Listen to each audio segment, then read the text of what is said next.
سچے،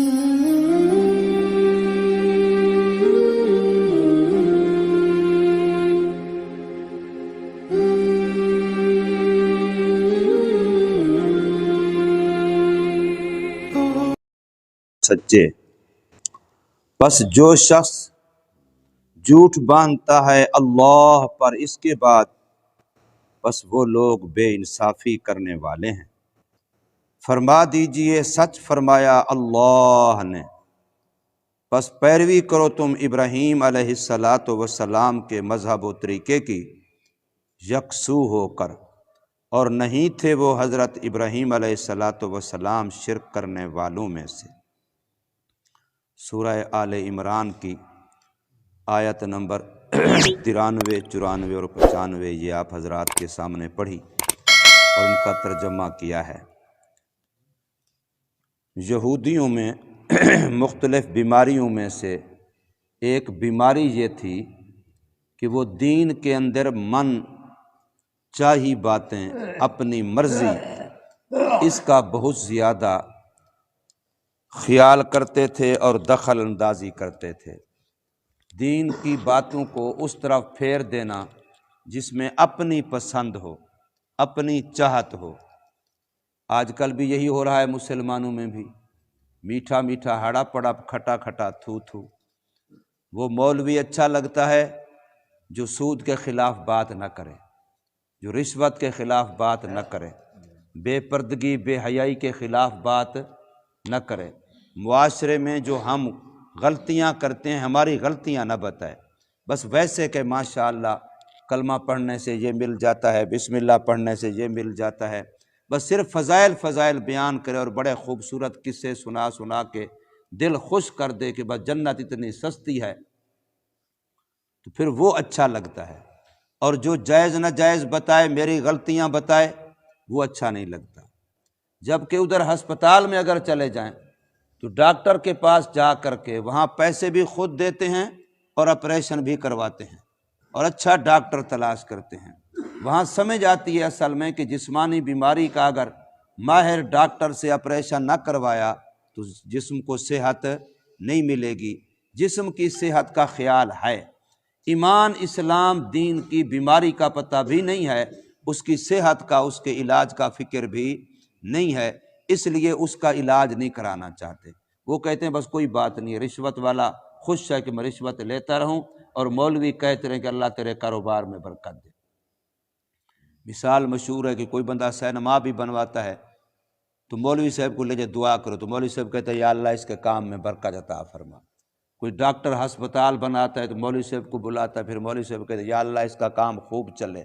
اس کا مطلب کیا ہوا؟ لوگ زیادہ بیمار ہوں، زیادہ ہسپتال میں آئیں اور اس کا کام ڈاکٹر کا خوب چلے۔ تو اب یہ کتنی عجیب سی بات بن جاتی ہے۔ اس پر ہم خوش ہوتے ہیں کہ ماشاءاللہ مولوی صاحب نے دعا دے دی، اب ہمارا کام بڑا چلے گا۔ تو دیکھنا یہ ہے کہ ہم مسلمان یہاں آئے ہی آخرت کی تیاری کے لیے۔ اللہ نے انسان کو دنیا میں بھیجا اس لیے ہے کہ آخرت کی تیاری کرے، اور آخرت کی تیاری ہونی ہے اس اللہ تبارک و تعالی کی مرضی کے مطابق زندگی گزارنے سے، جس کے پاس ہم نے مر کے جانا ہے، جس نے ہم سے حساب لینا ہے، جس نے ہماری پوری زندگی کا جائزہ لینا ہے۔ اگر تو ہم اس کو راضی کر کے گئے تو کامیاب ہوں گے، اگر اس اللہ کو راضی کر کے نہ گئے تو ہم کامیاب نہیں ہوں گے۔ تو ہم نے اللہ کی رضا دیکھنی ہے۔ نبی پاک صلی اللہ علیہ وسلم نے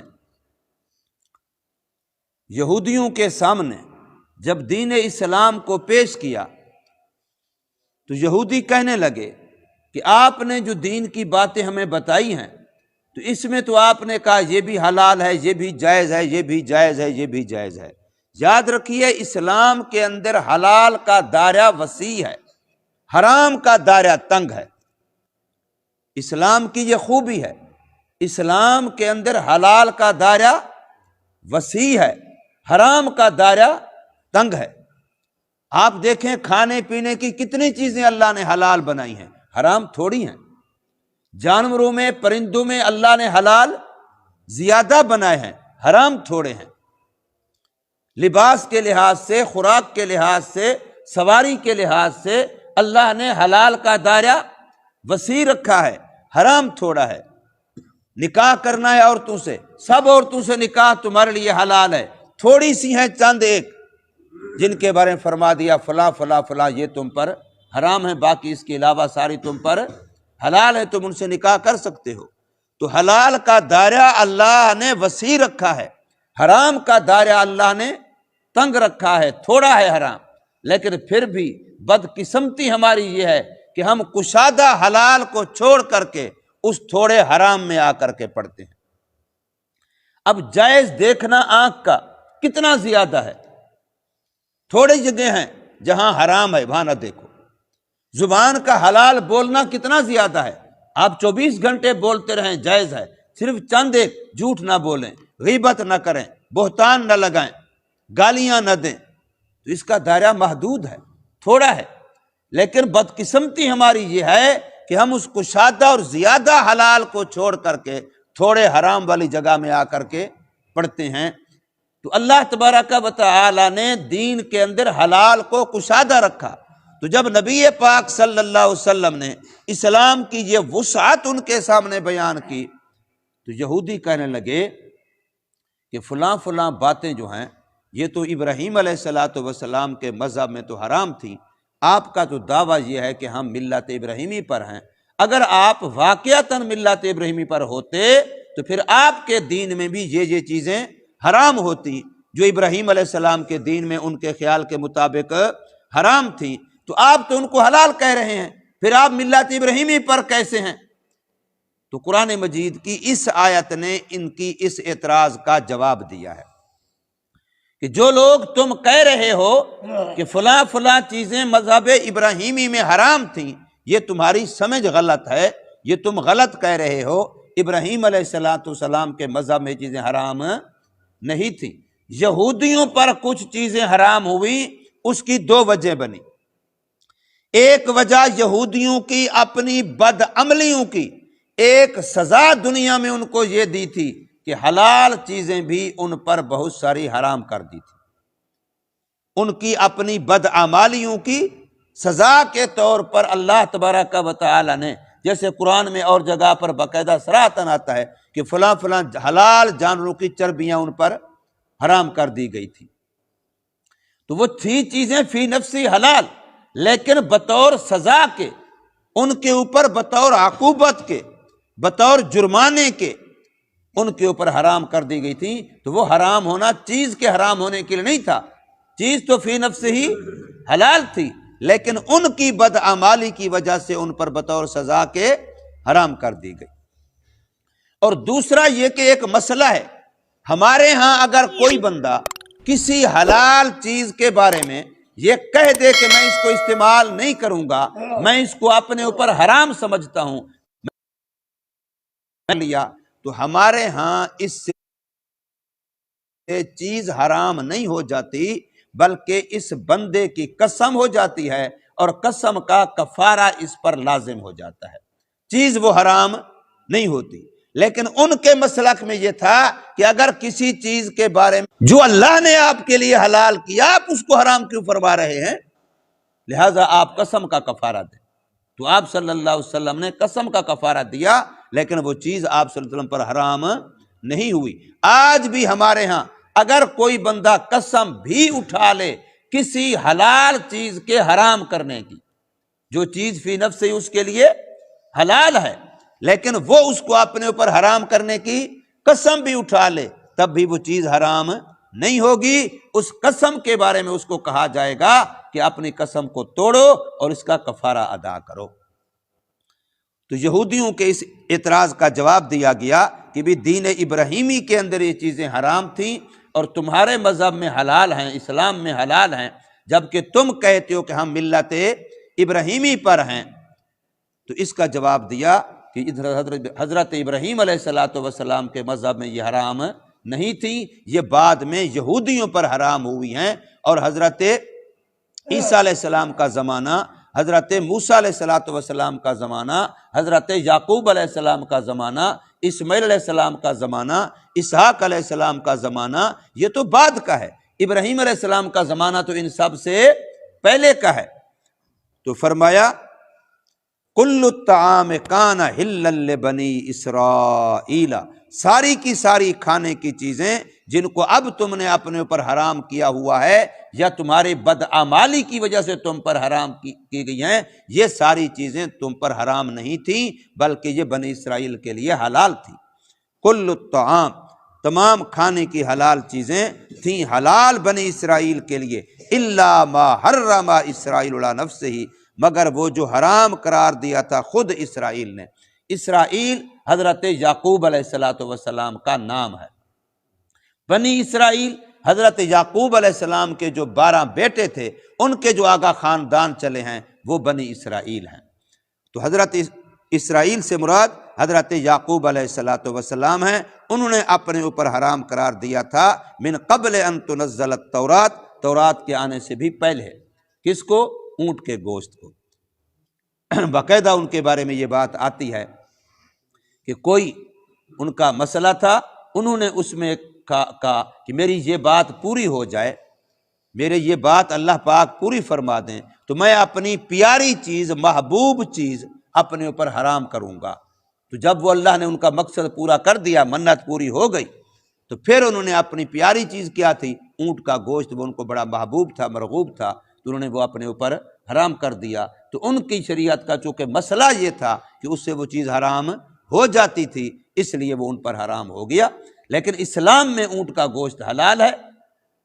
اب یہودیوں نے یہ اعتراض کیا، انہوں نے سمجھا ہوا تھا کہ شاید پہلے سے دین ابراہیمی سے یہ حرام آ رہا ہے، حالانکہ ایسا نہیں تھا، بلکہ حضرت یعقوب علیہ السلام نے منت کی وجہ سے اپنے اوپر حرام قرار دیا تھا۔ تو جب انہوں نے یہ کہا تو حضور نے ارشاد فرمایا اگر تمہارا یہ مسئلہ ہے تو تمہاری تورات تو کتاب بعد میں اتری ہے، ابراہیم علیہ السلام تو پہلے زمانے میں تھے، عیسیٰ علیہ السلام پر تورات اتری، بعد میں اتری، تو پھر اس میں تذکرہ ہوگا، لے آؤ تورات پڑھو۔ تو جب تورات لائی تو اس میں نہیں ہے، تو فرمایا پھر تم ایسے بہتان باندھ رہے ہو کہ یہ اللہ نے حرام کیا، اللہ نے حرام نہیں کیا ہے، یہ اللہ پر افترا بنتا ہے۔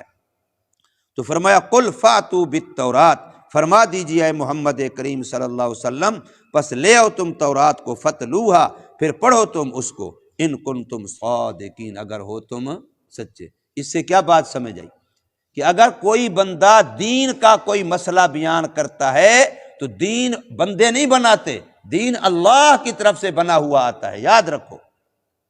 مولوی دین بناتا نہیں ہے، مولوی کسی چیز کو حرام حلال کرتا نہیں ہے، مولوی حرام حلال بتاتا ہے، بناتا نہیں ہے، بتاتا ہے۔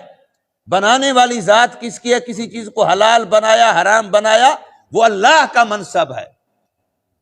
تو اب کوئی بندہ اگر کسی چیز کہتا ہے کہ یہ حلال ہے، یہ حرام ہے، اس پر اتنا ثواب ملتا ہے، اس پر اتنا گناہ ہوتا ہے، تو اس پر لازم ہو جاتا ہے کہ یہ بات اللہ کی کتاب سے دکھائے۔ اگر میں کہوں کہ فلاں کام کے کرنے پر اتنا ثواب ملتا ہے، فلاں کام کے کرنے پر اتنا گناہ ہوتا ہے، تو میرے اوپر لازم ہے کہ میں قرآن سے دکھاؤں یا حدیث سے دکھاؤں۔ اگر میں قرآن و حدیث سے نہیں دکھا سکتا تو پھر یہ بات میں نے غلط کہی ہے کہ فلاں چیز کے کرنے پر اتنا ثواب ملتا ہے یا فلاں کے کرنے پر اتنا گناہ ہوتا ہے، یہ بات میرا حق نہیں بنتا۔ کیوں؟ اس لیے کہ یہ بات ثواب دینا یہ بھی اللہ کی طرف سے ہے، اور کسی پر سزا یہ بھی اللہ کی طرف سے ہے، تو یہ لازم ہے کہ وہ بات قرآن و حدیث سے دکھائے۔ آج جو مولوی ایک ایک بات پر، فضول اپنی بنائی ہوئی رسموں پر، خرافات پر، بدعات پر، وہ جی یہ کام کرو ثواب دارین حاصل کرو، ثواب دارین حاصل کرو، تو یہ بات انتہا درجے کا اللہ پر افترا بنتا ہے، بہتان بنتا ہے، گویا کہ شریعت کو من گھڑت اپنی طرف سے خود بنانا بنتا ہے۔ اور ایسے واضح اور ایسے کے لیے یہ حدیث میں جو آیا ہے کہ قیامت کے دن ایسے مولوی کی زبان جہنم کی آگ کی کینچی سے کاٹی جائے گی کہ جو بات تو کہہ رہا ہے کہ اس پر اتنا ثواب اتنا ثواب، قرآن کی کوئی آیت بتا، نبی پاک صلی اللہ علیہ وسلم کی کوئی حدیث مبارک بتا، اس لیے کہ ثواب بھی اللہ نے دینا ہے اور سزا بھی گناہ پر اللہ نے دینی ہے۔ تو ان سے یہ کہا گیا کہ اگر تم کہتے ہو کہ یہ اونٹ کا گوشت جو مسلمان حلال سمجھ رہے ہیں، کہہ رہے ہیں حضرت ابراہیم علیہ السلام کے مذہب میں حرام تھا اور شروع سے حرام آ رہا ہے، تو پھر لاؤ نا کتاب۔ تم یہ مسئلہ جو بیان کر رہے ہو چیز کے حرام ہونے کا، تو اس کے لیے فتلوہا، لاؤ اپنی کتاب، فاتو بالتورات فتلوہا، لاؤ تورات پڑھو اس کو اگر سچے ہو اپنی اس بات میں۔ اگر تمہاری تورات میں یہ بات نہیں ہے پھر تمہیں یہ بات نہیں کہنی چاہیے، پھر تم کسی چیز کو حرام نہیں کہہ سکتے ہو۔ تو اسی کو فرمایا ان کنتم صادقین، آگے فرمایا فمن افترا علی اللہ الکذب، جو اللہ پر جھوٹ بولتا ہے، من بعد ذالک، اس اللہ کی کتاب کے آ چکنے کے بعد، شریعت تو قرآن میں ہے، الیوم اکملت لکم کا اعلان تو خود قرآن کر چکا ہے کہ دین کامل ہو چکا، اس کے بعد کوئی پیمند کاری نہیں چلے گی۔ حضور صلی اللہ علیہ وسلم کی حدیث امی عائشہ رضی اللہ تعالی عنہ نقل فرما رہی ہیں، من احدث فی امرنا ھذا فہو رد، جو ہمارے اس دین کے معاملے میں کوئی نئی بات پیدا کرے گا وہ اللہ کے ہاں مردود ہے، وہ رد کی گئی ہے، وہ قبول نہیں ہے۔ یہ نبی پاک صلی اللہ علیہ وسلم کی حدیث مبارک ہے۔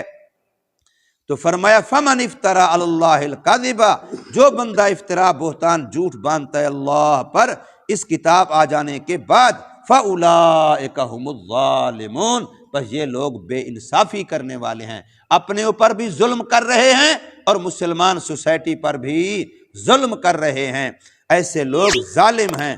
قل صدق اللہ، فرما دیجئے اللہ نے سچ فرمایا، جو اللہ کی کتاب میں ہے وہی سچ ہے۔ یہ جو کہنے والا اس کتاب سے ہٹ کر کے کوئی بات بیان کر رہا ہے یہ غلط کر رہا ہے، سچی بات وہی ہے جو اللہ کی کتاب میں ہے، وحی میں ہے، قرآن میں ہے، حدیث میں ہے۔ اور فرمایا فاتبعوا ملت ابراہیم حنیفا، حضرت ابراہیم علیہ السلام کی ملت، مذہب اور طریقے کی پیروی کرو، حنیفا، یکسو ہو کر کے، صرف اور صرف اسی کے ہو کر کے، باقی سب کو چھوڑ کر، باقی سب سے ہٹ کٹ کر صرف ابراہیم علیہ السلام کے طریقے کی، مذہب ابراہیمی کی پیروی کرو۔ وما کان من المشرکین، ابراہیم علیہ السلام شرک کرنے والوں میں سے نہیں تھے۔ اللہ تبارک و تعالی ہمیں سمجھ نصیب فرمائے۔